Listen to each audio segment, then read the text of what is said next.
Olá, esse é o Expresso Educacional, podcast e videocast a partir sobre a história de São Paulo, vida educacional, sociedade, diário oficial. Sou Christian Snick, diretor na rede municipal, entre outras participações. A partir daqui é uma visão não somente de um profissional de educação, mas também de um membro da sociedade paulistana e brasileira. Venham conosco. Olá, pessoal. Mais um episódio aqui do Expresso Educacional. Gravado aqui na Casa Verde, no estúdio EP76. E volto a dizer, convido que venham conhecer a estrutura que nós temos aqui, né? Cada vez tem mais uma novidade. Quem acompanha já esse canal, verifica que nenhum programa é igual ao outro. Imagina a estrutura. Pois bem, no nosso último programa falamos um pouquinho da vida do servidor. Nessas últimas semanas, algumas coisas vão estar mudando e mudaram para a vida do servidor. Mas já, a gente fala que é já, porque 2024 está aí. Sai uma nova normativa, a normativa 24/23, que traz a alteração do São Paulo Integral. Então vamos por partes. São Paulo Integral é aquele projeto que na Prefeitura de São Paulo torna as escolas para que as crianças tenham tempo integral na unidade educacional, né? Como é que funciona isso? Era por adesão. Era? Vamos explicar por quê. Era por adesão, passava pelo conselho de escola, se definia, no caso do ensino fundamental, quais as turmas, né, quais os anos escolares iam ser integrais, né? Era essa a questão. Já na educação infantil, no caso das EMEIs, né, as escolas para crianças de 4 a 5 anos, a escola inteira era integral. O grande desafio, desde que atendesse a demanda local. Então tinha escolas, tinham regiões que realmente a demanda era pequena. Dava para a escola se tornar integral, né? Casos das escolas da Lapa, casos de escolas em Vila Mariana, né? Na região de Indianópolis, Moema, que é o nome que hoje chamam, né? Aqui na freguesia Brasilândia, tínhamos apenas uma, né? Agora temos duas. Então, você vai pegar Limão e Casa Verde, tem escolas integrais. Santana tem EMEIs integrais. E em algumas outras regiões, né? Não vamos citar todas, porque são 13 regiões diferentes e vamos estender muito tempo a dizer isso. Porém, tivemos aí a publicação da normativa 24/23. Qual foi a alteração? Basicamente, se colocou que as escolas, né, na verdade, os primeiros anos, né, do ensino fundamental em 2024, 50% dos primeiros anos em 2024, por diretoria regional de educação, terão que ser integrais. Quem fará a definição? As diretorias regionais de educação. Então, sai a participação dos conselhos de escola e entra uma determinação de Estado. Entra uma determinação de governo. Então, você fere a questão da gestão democrática. Já no caso das escolas de ensino fundamental, dos Centros Educacionais Unificados, os CEUs, né, já teve essa perda o ano passado, em que as escolas em CEU já foram obrigadas a aderir ao São Paulo Integral. Claro que ainda podiam escolher os anos escolares. Para 2024, não. Elas já terão que colocar, todas as unidades terão que colocar o ciclo de alfabetização, ou seja, primeiro, segundo e terceiro ano. Temos escolas que, de uma hora para outra, terão que deixar integrais 17 turmas. Não é um número pequeno, né? Vamos explicar um pouquinho, então, agora, o que é essa educação integral. E tem mais um detalhe. Antes, a escola poderia, no ano seguinte, via conselho de escola, sair do São Paulo Integral. Agora, passa também pela avaliação da diretora regional, do diretor regional, chamado dirigente regional de educação, né? Então vamos lá. Quando a gente fala de educação integral, nós temos que primeiro separar então dois conceitos. A gente vai voltar um pouquinho nessa questão da normativa, mas vamos agora fazer uma parte formacional aqui, né? Então, educação integral é aquela que nós trabalhamos, ou precisaríamos trabalhar, a questão dos territórios em torno das escolas. E aí um dado importante, não existe biografias completas falando das questões dos territórios. Academicamente não tem. Não temos. Então fica a dica aí para quem é da academia, né? Nós não temos. né? Mas quando a gente fala de território educativo, o que é o território educativo? É o entorno da escola, são as nossas comunidades, né? Então, quando se fala de currículo, o currículo não é somente aquele que chega da esfera governamental e vai para a escola. O currículo, ele também se dialoga com essa comunidade, com as culturas, com os fazeres e viveres dessas comunidades. Perante isso, nós temos então o conceito de território, que não é somente da casa da criança para a escola, mas todas as relações existentes no território. Então, seja as manifestações culturais do território, as formas de relacionamento no território, as instituições públicas e privadas instaladas nesse território. Não pode falar bairro? A gente fala território pelo seguinte: a escola, em algumas regiões, não atende somente um pequeno bairro. Às vezes atende vários bairros. Então, o território educativo é todo esse entorno, todo esse envolvimento das crianças. Então, bebês, crianças, estudantes e adultos. Então, vejam que é um conceito um pouquinho mais amplo do que só falar do bairro. Até porque tem escola, por exemplo, que está num bairro como Freguesia do Ó, mas atende crianças que são do Jardim Guarani, muito distante. Então, qual o território educativo dessa escola? Não é somente o bairro da Freguesia do Ó. Atende toda essa questão. Então, o conceito de território educativo é muito amplo. Mas não temos trabalhos acadêmicos que embasam essa situação no sentido das experiências práticas desses territórios. Precisaríamos ter um pouquinho mais, né?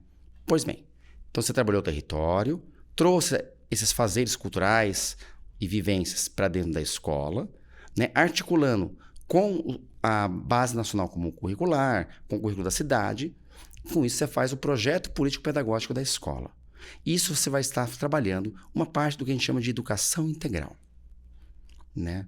Eu estou vendo a criança pelo o que nós temos de base nacional, de currículo da cidade, pela realidade local, né? Isso, de forma bem simplificada, é educação integral, né? A relação que a escola tem com essa comunidade, se essa comunidade está participando da escola e de que forma isso está sendo feito, de forma progressiva. Então só vai ser educação integral quando toda a comunidade estiver na escola? Não. Mas como é que se dá essa relação, né? Em que momento essa comunidade participa? Em que momento essa comunidade está presente na escola? Como é que é a relação no dia a dia, né? A família chega na escola e é atendida como? É aquela famosa gradinha, a janelinha fechada ali com acrílico, vidro, ferro, mais alguma coisa? Ou tem um espaço para receber? A escola consegue garantir esse espaço? A segurança local consegue garantir esse espaço? A comunidade respeita também esse espaço, né? São temas que já tratamos em alguns dos programas e a gente vai voltar a tratar em vários outros momentos, né? Então, isso a gente está falando de educação integral. O tempo integral é quando eu amplio o tempo da criança na escola, né?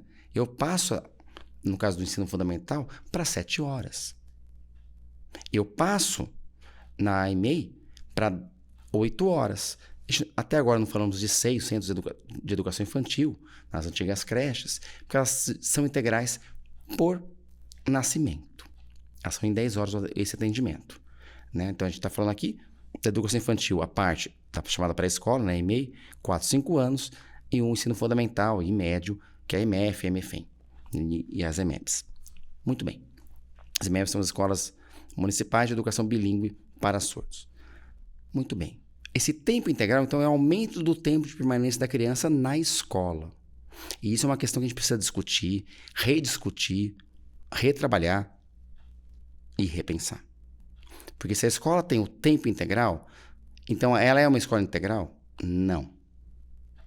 Só aumentar o tempo não garante que a escola seja integral. Ter o tempo chamado parcial não tira da escola ser uma escola integral. Integral é esse conceito que a gente trabalhou até agora. Essas relações com a comunidade, currículo, BNCC, tudo mais, né? Isso é uma escola de educação integral. Inclusive, no currículo da cidade, nós temos a questão da educação integral muito presente. Seja educação infantil, seja ensino fundamental, né? Agora, o tempo integral é uma outra situação.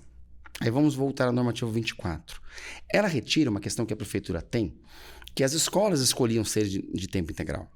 Ao mesmo tempo, o Plano Municipal de Educação tem aprovado a necessidade de ampliar esse tempo integral. E por quê? Por causa das chamadas vulnerabilidades. Entender que a escola é um espaço múltiplo, que a escola pode propiciar outras experiências, outros saberes, né? Outros territórios educativos. Então, nós temos todas essas questões quando a gente fala do tempo integral. Nós temos as resistências corporativas, nós temos as resistências materiais e estruturais. E quando a gente fala de resistências, é no sentido protetivo à criança. Porque não basta aumentar o tempo, precisamos ver como é que está a estrutura dessa escola. Se é possível fazer essa implantação, né? Se é possível a gente também conjugar as questões trabalhistas, as questões de interesses da categoria da educação.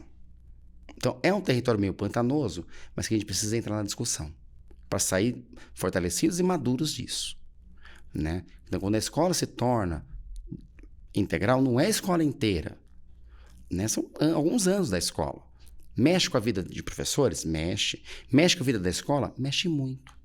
Mexe com a vida da comunidade? Mexe. As boas experiências mostraram que as escolas que escolheram ser integrais conseguiram até aumento da frequência na escola, então, ou seja, diminuição de evasão e, sobretudo, evitar o fechamento de salas, melhorando o fluxo progressivamente da escola. Porque se eu fecho uma sala ao longo do período, né, ao longo do processo educativo de 9 anos, no caso do ensino fundamental, lá na frente eu vou ter menos anos finais se formando. Então, a escola ela vai se apequenando, ela vai diminuindo, vai tendo espaços fechados. Se é possível, o espaço da escola ser integral já é um caminho importante. Quando o governo determina que vamos ter um percentual por diretoria regional de educação, ele ao mesmo tempo desconhece a realidade de cada região, né? Vou dar 2 exemplos. Freguesia Brasilândia. Parece uma região pequena, tranquila, mas tem muitas necessidades e uma demanda explosiva em diversas escolas, né? E se não está explosiva, os espaços estão todos ocupados. Diretoria Regional de Campo Limpo.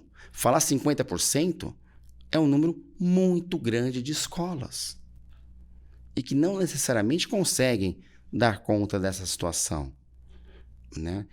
Então, a gente tem que verificar por região, né? E aí se coloca na mão das diretorias regionais de educação, dos dirigentes regionais de educação. Tirando isso, esse papel dos conselhos.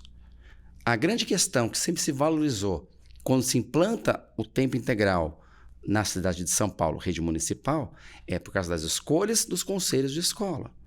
Então, as escolas fizeram uma discussão sobre isso, as famílias foram consultadas, né? E também foram mostrados a questão de o quanto a escola consegue se integralizar, o quanto ela se torna integral, o quanto de tempo integral é possível naquela escola, né? Então, esse é o primeiro ponto. A rede estadual tem um outro perfil. Pega uma escola inteira, transforma em integral, ninguém mais é efetivo naquela escola, ninguém mais tem lotação própria naquela escola, né? E a demanda é atendida de outras formas em outros locais. Existem até exemplos que são um pouco complicados na rede estadual. Se pegar um jovem entre as 2 da tarde, mas vai ter que sair às 9. Isso tem demonstrado em algumas regiões que nós temos tido evasão desse período integral. Porque entre as 2, beleza, tá entrando mais tarde, o cara dormiu de manhã. Estamos falando de ensino médio. Mas vai sair às 9. É um tempo muito grande.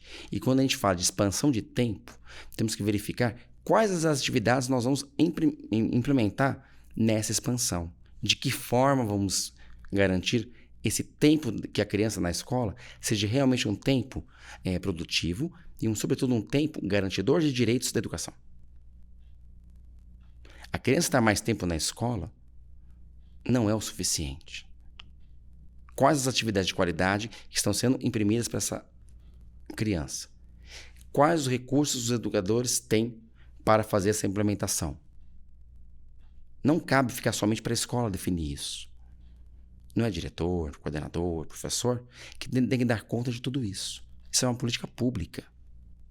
Então, quando você tem uma questão dos conselhos fazendo a escolha, a escola está, se por um lado, mas está assumindo um risco, não. A escola está fazendo uma discussão sobre isso. E ela pode, no outro ano, perceber que, infelizmente, ela ainda não está estruturada para aquilo e sair desse programa. Da forma como está agora, para a escola sair vai ter que depender de autorização do diretor regional para o próximo ano. Já prevendo aqui, então, 2025. Nossa, mas estamos em 23, por que você está falando de 25? Gente, educação é um processo. Se agora já está vindo uma determinação dessa, como é que a escola vai se estruturar nos próximos anos? É o chamado fluxo. Esse fluxo, toda a escola precisa construir. A sua não constrói? Construa junto. Ah, mas é de quem esse papel? Seu. Ah, mas eu sou professor. Eu sou só o diretor. É seu também.